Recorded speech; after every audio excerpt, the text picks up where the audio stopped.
So picture yourself as the Pokemon Company in the long ago year of 2014. You're knee-deep into Gen 6 and you have a handful of Pokemon that still need moves. In a stroke of fucking genius, you decide to give these Pokemon the exact same move. Night March.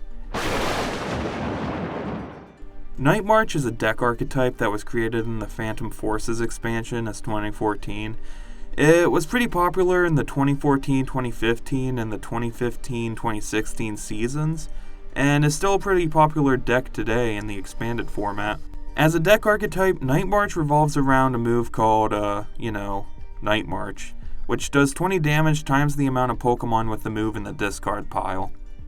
If you were to do the math with this strategy, you could get around 240 damage if you were to discard every single Night March card.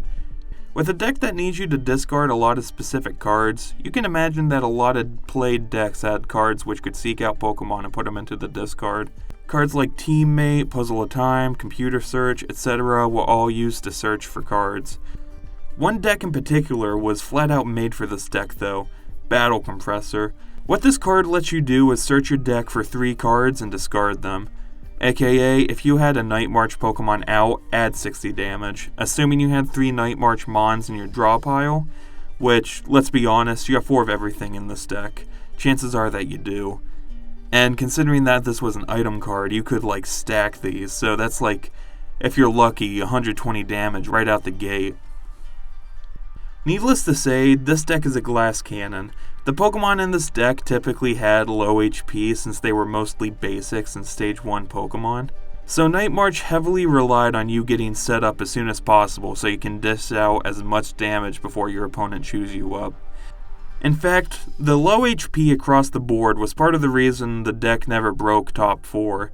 Decks like Greninja Break would easily take prize cards by sniping low HP Pokemon in the bench before they had a chance to do anything. There are some workarounds though. People tried to throw in bigger HP Pokemon like Tauros GX to hopefully soak up some damage. Cards like Fighting Fury Belt also added some HP to Mons to hopefully make them last a little bit longer.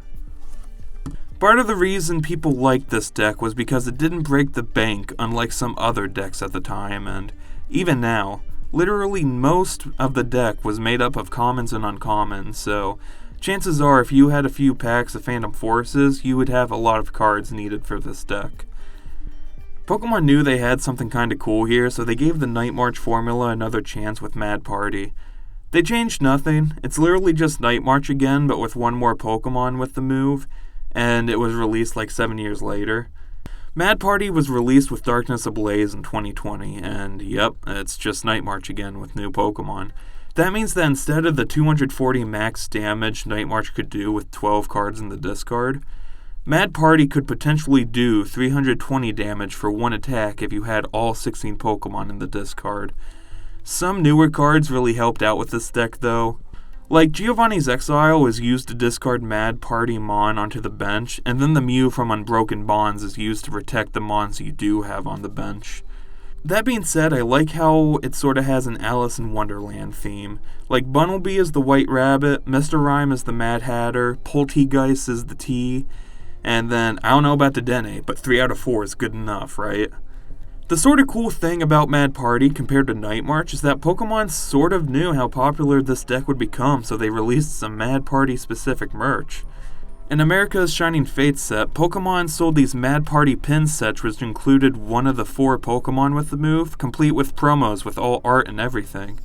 Japan got a deck box and sleeved based on the Mad Party Pokemon, because of course Japan gets the cool deck boxes and sleeves. Despite being the same as Night March, while it did see a lot of play, Mad Party didn't really see any noteworthy competitive play. Even though Night March worked really well in the 2014 Pokemon card game, it has a lot of trouble keeping up in the 2021 Pokemon card game. There's just too many cards that can easily shut it down before it has a chance to get going, like Arceus Dialga and Palkia GX. Granted, that's just one of the best cards in the metagame, so every deck is going to have trouble against it, plus it already rotated out of Standard, so it's less of a problem, but there's still more threats to this deck than you'd probably like. That's on top of how much HP newer Pokemon have now. Power creep's a bitch, and chances are you won't have enough Mad Party Mon in the discard to do any significant damage against higher HP Pokemon. Hell, even if you have the full 320 damage, a few VMAX Pokemon have greater HP than that. As the game continues to grow and evolve, maybe there'll be a better place for Night March in the future. Honestly, I'd like to see it. Decks that rely on gathering resources to dish out damage are some of my favorites. Which, I mean, is the whole point of the game, but you know what I mean, I hope. I just hope in the future we get more themed deck archetypes like they did with Mad Party.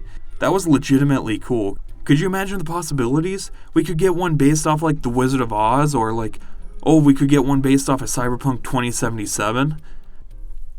Pokemon, I swear to God, if I don't get the Cyberpunk 2077 deck, I'm going to riot.